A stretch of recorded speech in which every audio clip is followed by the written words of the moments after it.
Okay, so to really get the Challenger story, you've got to rewind back to the late 1970s. I mean, the glory days of Apollo? They were gone. NASA, this place built on huge, grand ambitions, was kind of lost. They were searching for what to do next, public excitement was fading, and maybe more importantly, so were the budgets. Their answer, what they thought was the future, was the Space Shuttle. So the shuttle. It was pitched to America as this incredible vision of the future, right? We're talking routine, cheap, and this is key, safe spaceflight. The whole idea was this reusable workhorse, something that would make going to orbit feel as normal as catching a plane. But, and this is a big but, underneath all that optimism was a machine built on a series of really critical compromises. You know, NASA's engineers, their original dream was for a fully reusable spaceplane. But reality hit hard. You had budget cuts coming down from Congress, the Air Force had its own demands for what the shuttle needed to carry, and then there were just the practical realities of what contractors could actually build. All of that forced to change. And the result was this hybrid design you see here.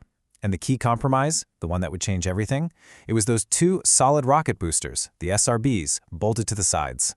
Why? Because they were cheaper and faster to build. Simple as that. And right here, this is where the seed of the disaster was planted. See, these SRBs, which were built by a company called Morton Thiokol, they weren't one solid piece. They were built in segments, and the joints holding these massive segments together, they were sealed by what were basically just giant rubber O-rings. But here's the thing. These O-rings had a hidden, absolutely fatal flaw. They just could not handle the cold. But you know, despite this ticking time bomb hidden inside the design, the early days of the shuttle program felt like a huge success. I mean, it was working, the shuttles were flying, the public was captivated, and maybe most dangerously, a powerful sense of overconfidence started to build up inside NASA itself. I mean, look at the timeline. The very first flight, STS-1, it proved the whole concept could actually work. And the missions after that, total triumphs. They were deploying satellites, doing experiments. They were making space look easy. And that's when NASA really started to believe its own hype, that this shuttle was a totally reliable, super safe system ready for a really packed flight schedule. But here's the thing. While the public was celebrating all this success, the engineers back at Morton Thiokol, they were seeing something deeply, deeply alarming. After each mission, when they inspected the boosters, they were finding evidence of O-ring erosion. You know, soot blowing right past the seals. Even the joints themselves were rotating in ways they were never supposed to. These were not minor glitches, folks. These were flashing red lights, critical warnings that the seals were failing. So what happens next is just crucial. Instead of hitting the brakes and treating these problems like the urgent red flags they were, a really dangerous cultural shift started happening inside NASA. The thinking went something like this. If a problem happened but didn't cause the shuttle to blow up this time, well, maybe it wasn't so bad. And slowly, these failures were normalized. They were reclassified as an acceptable risk. That optimism that drove NASA was hardening into something much more dangerous: blindness. Okay, so now let's shift focus to the human heart of this story. Because we have to remember, the Challenger was never just a machine.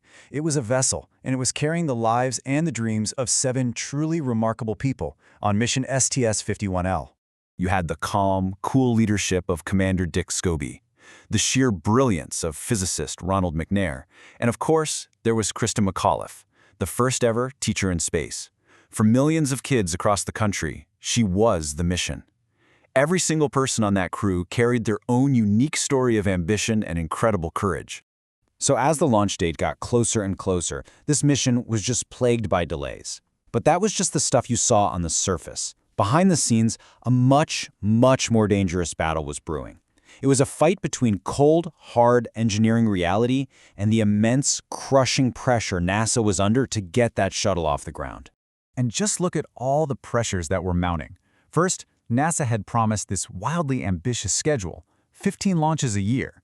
Then, this specific launch was actually timed so President Reagan could mention it in his State of the Union address. And on top of all that, with Krista McAuliffe on board, the media and public attention was just off the charts. The pressure to fly wasn't just big, it was enormous. And then came the final piece of the puzzle. The one critical factor: the weather. The forecast for launch morning down at Cape Canaveral predicted freezing temperatures. And I mean freezing.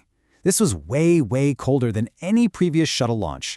And nobody knew for sure how those O-rings, that hidden flaw we talked about, would hold up in that kind of extreme cold.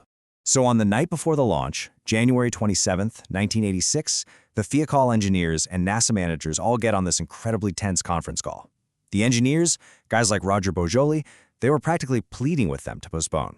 They laid out all the data they had, showing how the O-rings could fail in the cold. But NASA management, they just pushed back.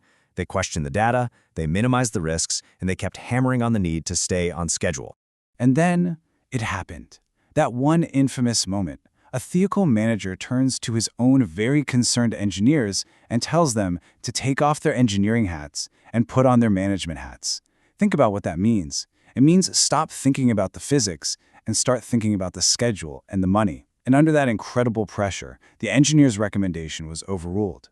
Thiokol management caved. They reversed their position and gave the final go for launch. The morning of January 28th, it was bitterly cold. There was literally ice hanging off the launch tower. And through all this, the astronauts arrive, smiling and waving, completely unaware of the debate that had sealed their fate just the night before. And so, the countdown continued. At 11:38 in the morning, the shuttle lifted off. And for that first minute, to the millions of people watching, everything looked perfectly normal. But what they couldn't see was a small puff of smoke right at liftoff, the first sign the O-rings had already failed.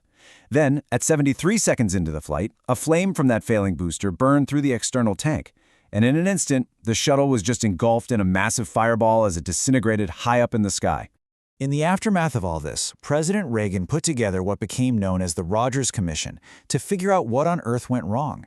And what their investigation uncovered was just a devastating pattern of failure. See, it wasn't just one technical problem. It was an institutional problem. The entire safety culture at NASA had been eroded, worn down by schedule pressure and a refusal to see the warning signs. Probably one of the most famous moments from that whole investigation came from the brilliant physicist Richard Feynman. During a televised hearing, he did something so simple yet so powerful. He took a small piece of the O-ring material and just dipped it into a glass of ice water right there on the table. And of course, the rubber got stiff and lost all of its flexibility. In that one moment, that simple demonstration cut through all the jargon, all the bureaucracy, and it made the core technical failure undeniably clear to everyone. So the entire shuttle fleet was grounded. For almost 3 years, nothing flew. The disaster was this absolutely brutal wake-up call, and it forced not just NASA, but the entire aerospace industry to confront some really painful truths about risk, about culture, and about who is ultimately accountable when things go wrong. You see, the challenge for NASA wasn't just about redesigning a booster joint. It was much deeper. It was cultural. The agency had to unlearn its own powerful mythology, this can-do attitude that had hardened into a belief that it could overcome any obstacle with just sheer willpower. What they had to do was rediscover a deep, profound respect for the cold, hard, unforgiving laws of physics and engineering. Because in the end, the Challenger story is really about more than just one kind of heroism. Of course, there's the heroism of the 7 astronauts who risk absolutely everything for exploration. But there's another kind of heroism, too. The heroism of the engineers who tried to speak up. The heroism of the families who had to endure such an unimaginable loss. And maybe even the heroism of an institution that was forced, through this awful tragedy, to finally learn from its most painful failure.